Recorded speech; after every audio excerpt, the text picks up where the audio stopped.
ama wax akhrisko waa micyaarka ama waxa lagu qiimeeyo ummadda horumarkeeda.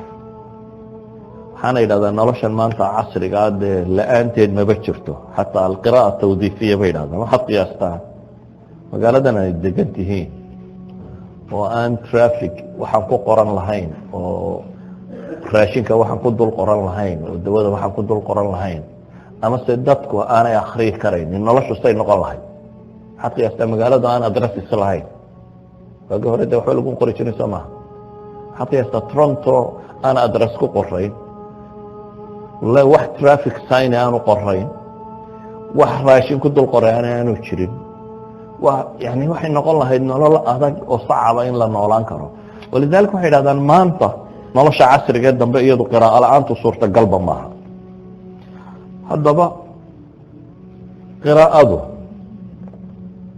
waxaa ka asala inay tahay cimrigii oo aad ziyaadinayso. ilaahayna subxaana wa tacaala wuxuu qur-aanka inoogu tilmaamaya cimriga iyo qiimaha uu leeyahay.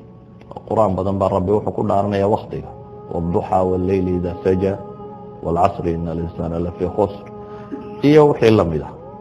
ama ba uu nebigu leeyahy calayhi الsalaatu wasalaam, qofka maalinta qiyaame ka zuuli maayaan gomadiisu dhulka, oo yani waa la haynayaa ilaa iyo 4 shay la weydiiyo. 4 shay 2 shay baa cumriga ku saabsiisan. taa macnaheedu waxa weeyaan waxyaabaha ugu fiicane qofku uu cumrigiisa ku xisaab ku isticmaali karaa waa masalaة اlqiraa'a. waxaan markaa rabaa inaan ka waramo deris kooban oo ku saabsiisan marka koowaad salafi اlumma ama dadkeennii hore iyo qiraa'ada siday u arkayeen ama siday u jeclaysanayeen.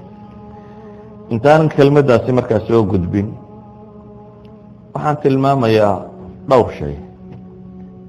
kow, waktiga waxa ugu fiican ee lagaga faa'iidaystaa waa wax akhris. waxaanay u arkayeen culammadii muslimiinta ahayd qiimaha waktigu uu leeyahay iyo intaajka uu soo saari karo. waxa ugu badan ee lagu soo saara mithaal, haddaad maalintii rubuc saac ka yar wax akhrido, rubuc saac intuu leegihi, rubuc saac more than 10 pages baad akhriyi kartaa. qofka ugu gaabiya qiraa'o, qofka ugu gaabiya caadiga ahi maalintii haddaad 10 page akhrido, sanadkii misaad akhriyaysa? sanadku 365 maalmood soo ma ahayn. waxaad akhriyaysaa 3650. that means akbar mawsuuca ayaad sanad ku dhamayn karaysaa. ugu yaraan buugga caadiga iyo normalka ahi waa 300 ilaa 300 iyo waxoogaa bage, 360 bage meelahaasi, ama 400 bage markaad tidhaahdo.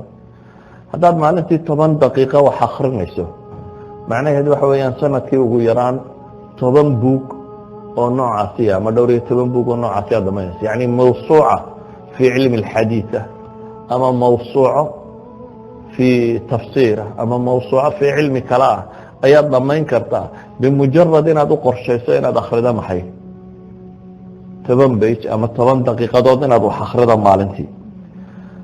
هدي أي واحد برشاد عين كان نقوم كاري لهاي ما كانوا لأنا وقت قال دي ليه إمي ساود وقت ياد خسارة سادو مالينسا إمي ساسي وحبات بران كاري لهاي.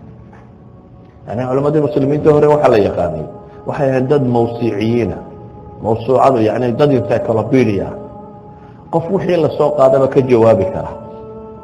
hadday culuum diineed tahay bikulli funuuniha, iyo hadday tahay culuumtii casrigooda jirtay bikulli funuuniha, ama astronomy ha noqoto, ama geography ha noqoto, ama taarikh ha noqoto, ama طib ha noqoto, ama philosophy ha noqoto, ama riyaadaad ha noqoto, xisaab ha noqoto, waxay doonta ha noqoto. caalimka faqiihe masaajidka fadhiya wuxuu ahaan jiray mawsuuca mutanaqila, maktabad guuraysa oo kullu lfunuun keligii laga heli karo. sabab kalena may jirin, dadka kamay caqli badnayn, bini aadam ka baxsan may ahayn, laakiin waxay ahaayeen dad waktiga ka faa'iideeya. waxay ahaayeen dad waktigooda ku bixiyey inay wax baran karaan. maanta waxay dhahdaan averageka dadka caadiga ahi bay dhahdaan ugu yaraan 3 saacadood buu TV daawadaa bay dhahdaan. afreedka caadiga marka la isku dardaro 3 saacadood waqti ku dhadhow buu TV daawada haddaad 3 saacadood wax akhri lahayd maalin kasta maxaa soo bixi lahaa yani halka TV-guna haddaad buug ku bedeli lahayd ay fanku doonayo ha noqdo waxaa soo bixi kari lahaa yani في خلال 10 سنوات أما في خلال 15 سنة واحد دنيا لقوها هي فن هي واحد جاهل كان نقول هاي المشري